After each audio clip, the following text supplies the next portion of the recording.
Almost every scripture commentary that discusses the gospel passage from Mark that we have just heard makes reference to the fact that the miracles that Jesus performs stand in stark contrast to the laws contained in the book of Leviticus.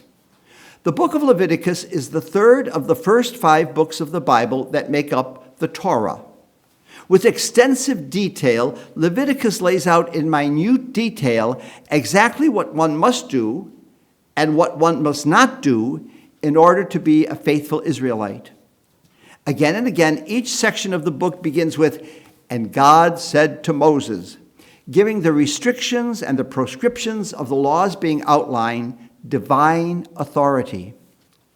Because of its extensive detail and specificity, the book of Leviticus is probably one of the least read books of the Bible. One commentator on this book has suggested that for modern readers, Leviticus can seem outdated, irrelevant, and perhaps even quaint. He suggests that we, contemporary and sophisticated as we are, cannot relate to the detailed prescriptions contained in the many do's and don'ts. I think that may have been correct a couple of years ago. But having lived through a year and a half of restrictions, prohibitions, and warnings as a result of the COVID pandemic, I think we can identify with the purpose, if not the content, of this book. But let's begin by taking a more careful look at the 2 miracle stories put together by Mark.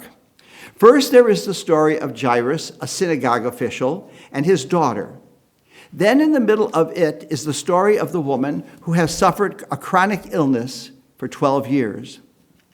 When Mark puts one story in between the layers of another story, as he often does, scripture scholars call it a Markan sandwich. The first story, on the heels of another crossing of the Sea of Galilee, has Jesus been preaching rather unsuccessfully to the Gentiles and now returning home to his own people. The minute he touches land, a leader of the synagogue, Jairus, falls at Jesus' feet, begging him to come and heal his daughter, who is near death.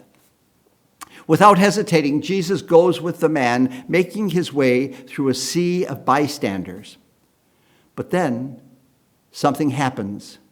From somewhere in the crowd, a nameless woman who had suffered from a bloody hemorrhage comes up behind Jesus, reaches out her hand, and lightly touches the tassels of his cloak. At once, 2 things happen. The woman is healed, and Jesus stops, asking, "Who touched my clothing?" This interruption serves 2 purposes. First, it provides a narrative reason for Jesus' delay in going to see the little girl, an interval that appears to be fatal. Secondly, it makes the story of the older woman shed light on the meaning of the story of the little girl, and vice versa. Intertwined as narratives, they are also intertwined in meaning. They are both women, one old, one young. One has been sick for 12 years. The other is 12 years old. Both, according to the book of Leviticus, are untouchable. One because of her disease, and the other because it was unlawful for anyone but a family member to touch a corpse as they were preparing it for burial. Both are stories of great need and of great desperation in the face of impending death. Both are stories of death conquered and life restored. In the case of the unclean woman, her condition rendered her ritually unclean from entering the temple, but also required her to remove herself from the community, the equivalent of social death in the Mediterranean world. The woman was always restricted because of her bleeding. She was desperate about it, and in her desperation, she did the forbidden thing. She touched him, and she was healed. By trusting in the power of God, she was not only healed, but fully restored to normal social life. Jesus brings her back to life. Jesus tells her, "Do not be afraid. a phrase that is used 366 times in the Bible. He declares what he and the woman know has occurred. The condition no longer exists. Welcome back to the community, my daughter. Whereas in this daughter, it is the woman who breaks the Levitical restriction, touching Jesus and thereby rendering him unclean. In the story of Jairus' daughter, it is Jesus who crosses the boundary of society and tradition by touching a corpse. In the first century, 60% of live births usually died by their mid-teens. So this scene was a very common one. In taking her hand, Jesus reaches across the boundaries of death, restoring her to life. He says in his native Aramaic, Talitha koum. This is, little girl, get up. It is one of only 3 times in the scriptures that we hear Jesus speak his native language. And since the Gospels were written in Greek, we can assume that Mark intends for us to know how important and how effective these words were. As proof that the girl is healed, that is, restored to her rightful place in the community, Jesus commands that she eat with her family. Jesus, the healer, restores meaning to life and returns people to communal solidarity. In this gospel reading, as in all Jesus' miracles, there is great comfort and hope.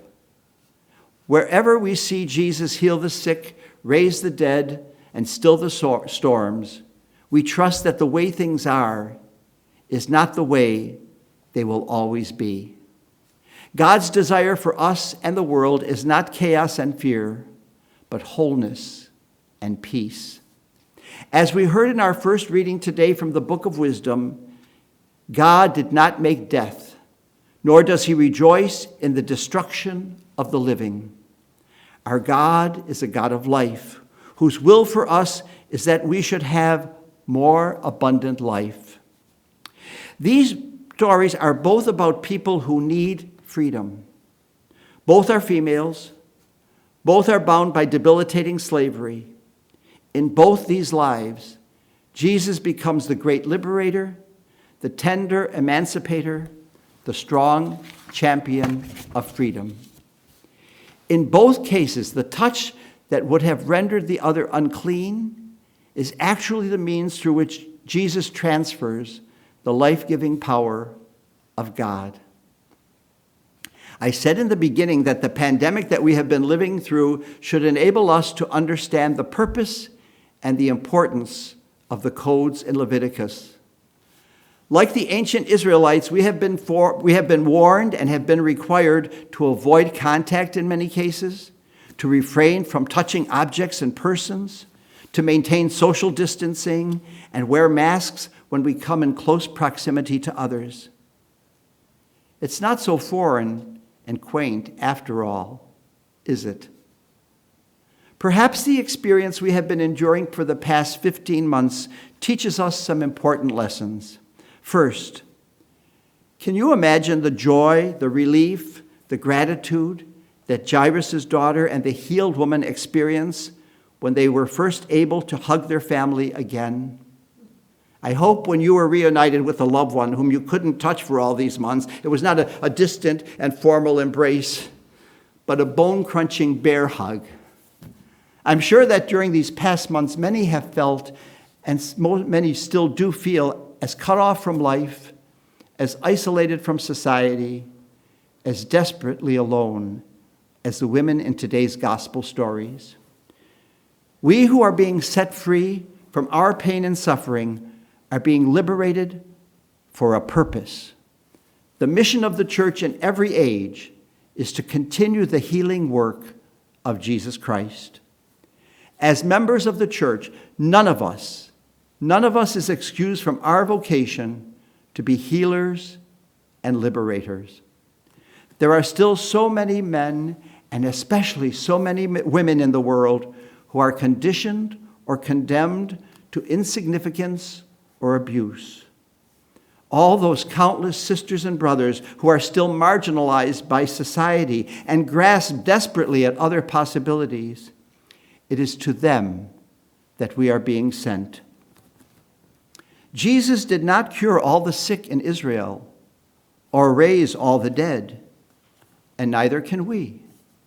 But Jesus did restore life to two people in these gospel stories. And in his name and with his Spirit, we can and we must make a difference for someone.